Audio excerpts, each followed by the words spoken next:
Hello everybody, today we're going to be looking at this very nice PolarLites 70 watt colorful cycling high pressure sodium bulb. Now I know I have made a video of this bulb in the past, about 3 or so months ago. However, the other PolarLites 70 watt high pressure sodium lamp that I had that was cycling didn't put out much colorfulness when it was turning on when I made a video of it. It only put out, like, a bit of white, and then of course mercury vapor green, and then it just shuts off with an orange glow after. However, this one is more exciting because this one also puts out the high pressure sodium orange that a lot of us lighting enthusiasts like. So let's go ahead and look at the lamp etch of this lamp and see what makes up this lamp. I know it's the same lamp etch as the other PolarLites lamp in this floodlight right here. It's pretty much the same thing. So I'm just going to tell you anything of this lamp because why not? So our company name on the top, our lamp description on the second row, our ballast type in the third row, and then our production of where it was made in the fourth row, made in China, and then our fifth row is our mercury symbol, which of course is safety, because this arc tube contains mercury, and you definitely don't want to inhale the mercury vapor fumes, because you can die from mercury poisoning, which is not good at all. So let's look at the construction. It's pretty simple actually. Our aluminum base with a glass insulator, our silver getter to maintain the vacuum of the arc tube. Don't know what that is. Then our stem and our filter to block out any air molecules from entering the lamp in case of a leak. And of course our arc tube assembly. And our two stems receiving power from the ballast and going to the arc tube. And our dimple on top to give it extra support while installing the lamp. So, and then of course, the arc tube itself, which is our source of light. And as you can see by the arc tube, pretty black, but it still has about 95% of its sodium in the arc tube. Only like 5% or so leaked out. So that's why this bulb cycles. And yeah, then again, cycling high pressure sodium bulbs tend to fire up as soon as they start first. But then, like, once they reach full brightness, the arc extinguishes because of the ballast not providing enough voltage to the arc tube. It's because when these high-pressure sodium lamps age over time, the voltage in the arc tube increases from 55 to 70, I think. I do not know for sure, though. But if the limit of voltage exceeds the voltage of how much the ballast puts out, the ballast will then choke and then shut off the bulb, and then the igniter turns on and attempts to restrike the lamp. And then the process repeats all over and over again until the lamp gives up. So, anywho, with that in case, I'm going to just give you some quick specifications. This lamp produces 6,300 lumens, 24,000 hour lifetime, medium base like in a standard lamp socket, and don't ever put these lamps in standard sockets, they won't work. And plus, you can actually pop these lamps and overload them and pretty much kill them. And if you actually put it in a lamp socket with like a plasma ball right next to it, and then it just gives up. So yep, there you go. Just wanted to give you some disclaimer. But anyway, now I'm going to go ahead and put this bulb in my light fixture, and then we will go from there. So, anywho, this is the fixture that I'm going to be using this lamp with. And the reason why I use this fixture is because this fixture here has a loud ballast, and I tend to like fixtures that have loud ballasts and stuff. So before we do anything else, let me just put this floodlight right on top, like so. Hopefully it stays like that. because stacking floodlights on top of another floodlight while they're in operation is not really the best idea. But it was for a good cause. Anyway, I'm going to set the camera right here where the arc tube is so you can get a very nice view of it. And another couple things to point out. The way you can tell if a cycling high-pressure sodium lamp is about to extinguish the arc, there are two things to look out for. One is the noise level of the ballast. Once it starts to quiet down, that tells you that the arc is about to extinguish. And another thing is to look at the camera wavelengths, because cameras typically, this camera here doesn't like a lot of light going through, so then it tends to make a lot of wavelengths on the camera.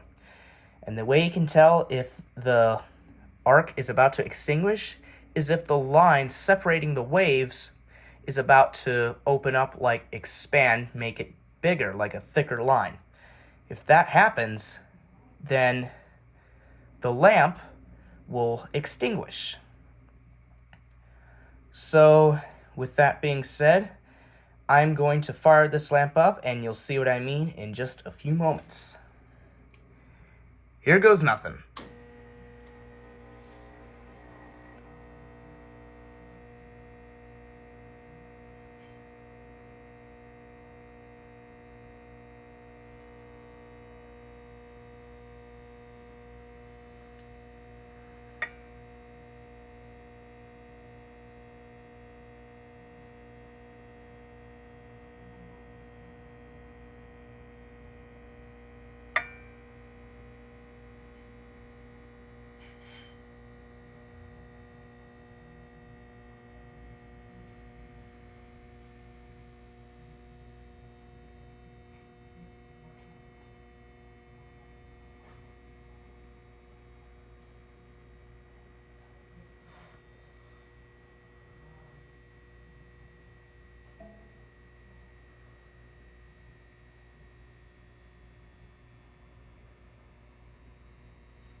Alright, so as you just heard and saw, what you heard was the ballast starting to decrease its noise level.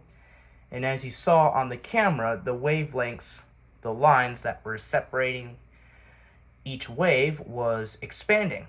And that tells you that the bulb is about to extinguish. So, as you see right now, the ballast has, of course, an igniter, and it's trying to restrike the lamp. So, as you see right now, there are many colors that are in the arc tube right now, and sometimes the arc tube goes out completely to give it a bit of a cool down. So, it'll stay like this just for a couple of minutes, and then once the arc tube comes to a point that it can restrike, then it'll restrike when it feels like it's ready to. And the reason I call this lamp a colorful cycling high pressure sodium lamp is because it also turns orange from the mercury vapor that it put out just now when I turned it on. And this lamp actually lights up or restrikes pretty quickly, like my other one that I just made a video of just now.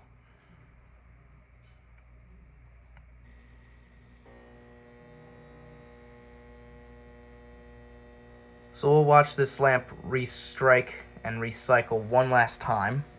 So this will be the second to last one, and then we'll watch it strike up one last time, and then we'll end the video. And again, I really like the sound of this ballast that this fixture puts out. So as you can see, it's really starting to turn orange. And then once it gets to the point, the ballast will choke, and then it'll extinguish the lamp, and then the igniter flicks back on and then tries to ignite the lamp again. So there it goes. I have just no idea why I like cycling high pressure sodium bulbs. They tend to be pretty cool. And I have like at least 5 cycling high pressure sodium lamps in my collection. And I don't know if you remember my Westinghouse elongated tubular 18 250 watt high pressure sodium lamp. That bulb finally died completely, so I had to throw it out. I had no choice. But that was probably my favorite lamp of all time, and that was actually my first cycling high pressure sodium bulb that I ever acquired.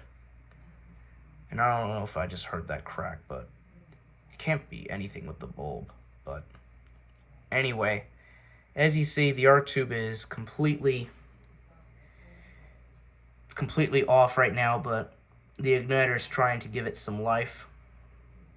So as you see, there's a couple of flashes, and there's the main arc. And in a few moments, it'll restrike again, and then it'll extinguish again. So the process repeats all over again. Let's hear that ballast. It should restrike any second now.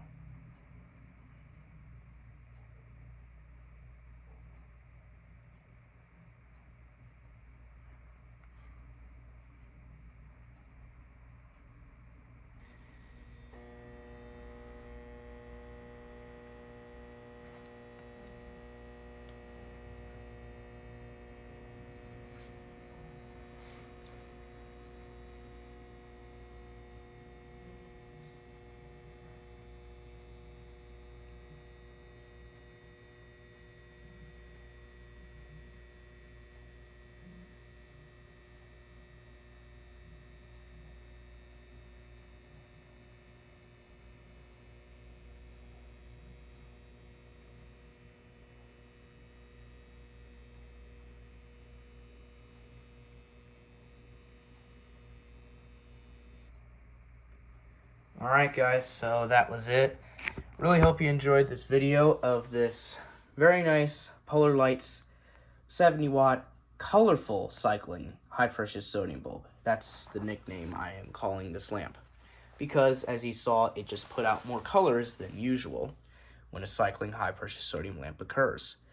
So anywho, I really hope you enjoyed this video, and if you have any questions, don't hesitate to put them in the comment section below of this video. With that said, please be sure to like, comment, rate, and subscribe, and thank you all very much for watching.